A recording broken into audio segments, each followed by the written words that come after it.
తప్పనిసరి పరిస్థితుల్లో బడ్జెట్ సమావేశాలు నిర్వహించేందుకు ఇటు తెలంగాణ అటు ఆంధ్ర ప్రభుత్వాలు రెడీ అవుతున్నాయి. విభజన తర్వాత ఏ రాష్ట్రానికి ఆ రాష్ట్రం బడ్జెట్ ప్రవేశపెట్టుకోవాల్సి ఉండటంతో ఒకవైపు కేసీఆర్, మరోవైపు బాబు సర్కార్లు పద్దుల చిట్టా తయారు చేస్తున్నాయి.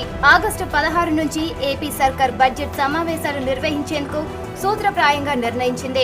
రాబోయే 6 మాసాలకు ఆంధ్రప్రదేశ్ బడ్జెట్ ను సభ ముందు ఉంచబోతోంది. ఇందుకోసం ఇప్పటికే ఆయా శాఖల వారీగా కసరత్తు కూడా జరుగుతోంది.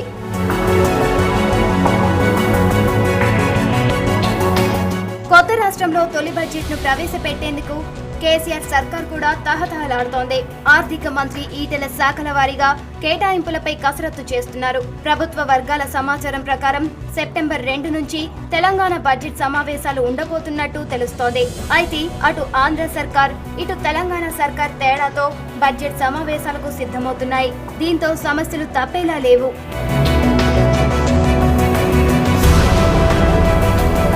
బడ్జెట్ సమావేశాల సంగతి పక్కన పెడితే భవనాల కేటాయింపుపై ఇప్పటికీ స్పష్టత రాలేదు. టీఆర్ఎస్ ఎల్పీకి కేటాయించిన గదులనే ఏపీ విప్ కాల్వ శ్రీనివాసులకు కేటాయించడం, ఒకే ఛాంబర్ ను ఇరు రాష్ట్రాల డిప్యూటీ స్పీకర్లకు కేటాయించడం పెద్ద దుమారం రేపింది. ఇక మండలి ఓ చోట, అసెంబ్లీ ఓ చోట ఉండటంపై తెలంగాణ సర్కార్ గతంలోనే అభ్యంతరం తెలిపింది.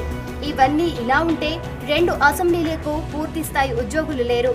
దీంతో సభ నిర్వహణ కష్టతరంగా మారే అవకాశం కనిపిస్తోంది. పైగా ఒకేసారి 2 అసెంబ్లీలు నిర్వహించే పరిస్థితులు ఉంటే ప్రోటోకాల్ సమస్య, భద్రత సమస్య వస్తుందని పోలీసులు కూడా అభిప్రాయపడుతున్నారు.